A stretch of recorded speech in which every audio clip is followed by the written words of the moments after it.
श्रीमन्नारायण दोस्तों, राधे राधे। आज हम आप लोगों को सुनाएंगे श्री कृष्ण और उनके भक्त की कहानी। समुद्र किनारे एक गांव में कृष्णाबाई नाम की एक बूढ़ी माई रहती थी। उनका भगवान श्री कृष्ण की बहुत बड़ी भक्त थी। कृष्णाबाई उनका वास्तविक नाम नहीं था। प्रेम से वह इतनी लीन रहती कि गांव के लोग उनका नाम कृष्णाबाई रख दिया, वरना उनका असली नाम सुखिया था। कृष्ण भक्ति के कारण उनका नाम कृष्णाबाई रख दिया गया। घर में झाड़ू पोछा, बर्तन और खाना बनाना ही उनका काम था और दिन भर वह भगवान श्री कृष्ण की पूजा में लीन रहती थी। कृष्णाबाई रोज फूलों की माला अपने हाथों से बनाकर श्री कृष्ण को पहनाती थी और घंटों कान्हा जी से बातें करती रहती थी। गांव वाले लोग सोचते कि बुढ़िया पागल हो गई है, जो श्री कृष्ण से घंटों बड़बड़ाती रहती है और उन्हीं से बातें करते रहती है।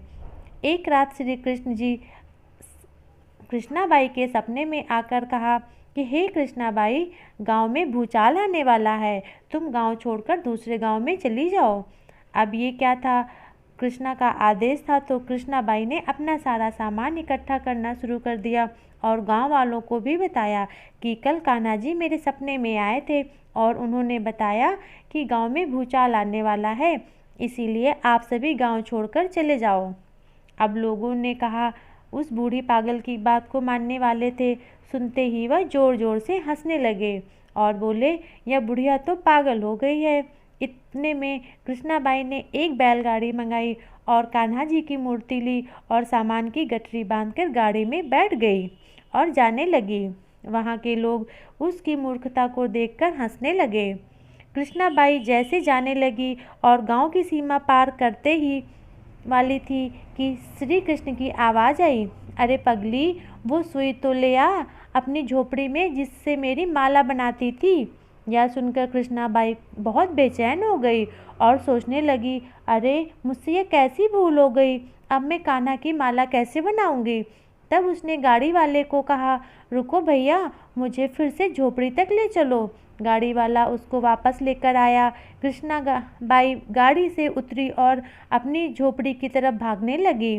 गांव वाले उसके पागलपन को देखकर खूब मजाक उड़ाने लगे। कृष्णाबाई ने झोपड़ी में तिनके में फंसी हुई सुई को निकाला और जल्दी से भागकर गाड़ी में बैठ गई और बोली, जल्दी चलो भैया, गांव में भूचाल आने वाला है। गाड़ी वाले ने कहा, माई तू क्यों परेशान होती है, कुछ नहीं होगा। गाड़ी वाले ने जल्दी से गाड़ी को सीमा पार कराया।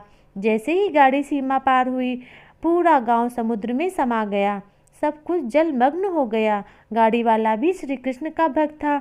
भगवान ने उसकी भी रक्षा करने में कोई विलंब नहीं किया। परंतु जब मात्र एक सुई को इतनी चिंता करते हैं तो सोचो अपने भक्त की कितनी चिंता करते होंगे। जब तक उस भक्त की सुई उस गांव में थी तब तक पूरा गांव सुरक्षित था।